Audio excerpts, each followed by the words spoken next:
So, um, a buddy of mine turned me on to this really awesome old, old like 70s movie.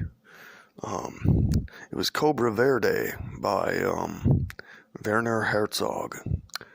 That was the director, and as you might expect from that director, the lead role was Klaus Kinski.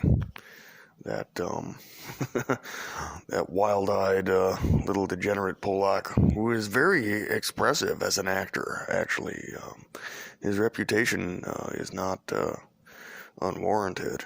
He's like 61 in this movie, and he's still quite the intense leading role.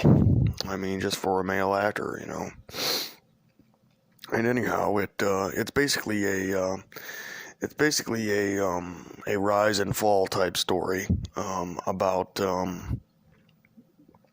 notorious Brazilian bandit, um, Manuelo de Silva, who eventually gets the nickname of Cobra Verde, or Green Snake, right? Later on in the movie, and you'll find out how, right? But not to give too much away, but he basically, after having a falling out with a local sugar plantationeer, a real toxic asshole, he ends up impregnating all 5 of the guy's daughters. So it's like, talk about a burnt bridge. But he ends up getting sent to South America, basically as a slaver, an entrepreneur. Now, this is why this is one of the there's many different themes actually at work in the movie. It's a complex movie. I think it's very well done. I think it's super realistic actually. But one of the themes in the movie is about miscegenation and empire and slavery and the slave trade itself, right? Issues of power and power dynamics, etc. So he gets sent basically on a suicide mission, profit or die. They're basically just expecting the local, tribes of African Negroes to kill him, right? But he survives, he bluffs his way through, and he actually begins to set up shop and to profit. He initially makes a deal with the king of Dahomey, but then when the king of Dahomey basically pounces down on him and,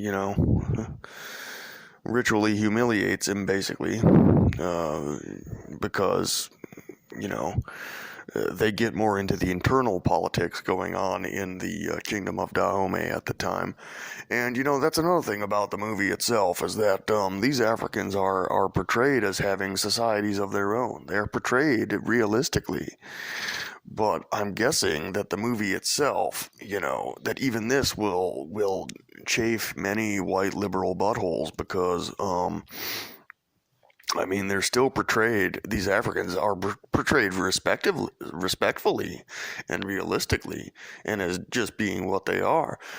But what they are is Africans, and you're going to see, there's a lot of, violence, torture, superstition, stuff like that going on. And, but overall, it's a pretty fair portrayal. They get into the court etiquette of, the kingdom of Dahomey, and, how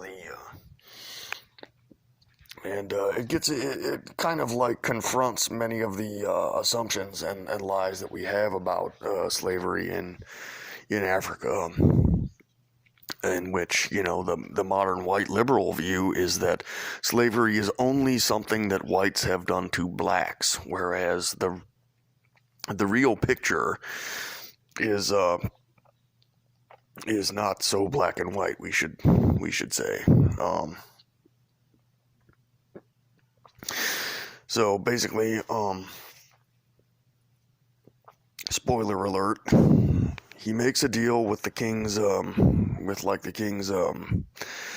rival from within the king's own from within the king's own dynasty, basically. Um, the uh, there's a a cool extended part of the movie where it's like he's basically raising an army of Amazons, you know,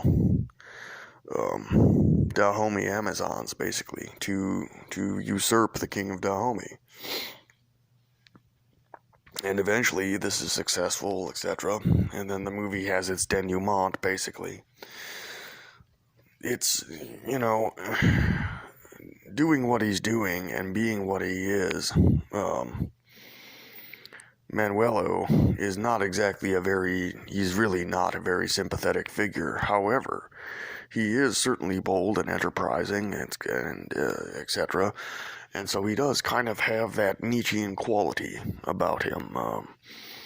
And you know, despite the moral ambiguity, you almost kind of feel, maybe this is just me speaking as a white guy or whatever, but you kind of feel, you know, you kind of feel bad, you know. It's like when he gets basically shut out and betrayed and fucked over and left out in the cold by his, you know, Brazilian imperialist, backers, the funders of this expedition, who didn't expect him to succeed at all. So in that way, there's kind of like, you know, the typical rise and fall themes of like a movie like Scarface, for instance. But anyhow, no, I thought it was a great movie. I thought it was really, really great, like cinematography. It's shot on location in Africa, and yeah, there's actual, you know, the actual scenery. It's like shot on location among these old slave trade fortresses and, you know, stuff like that. It's really quite impressive, I'd say. But yeah, recommended. Cobra Verde by directed by Werner Herzog, starring Klaus Kinski.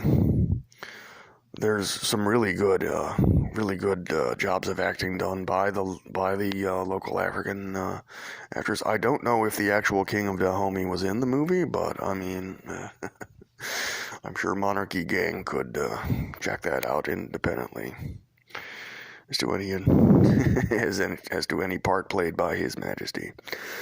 But yeah, great movie, and yeah, that's all. Take it easy, folks. Try and stay sane out there.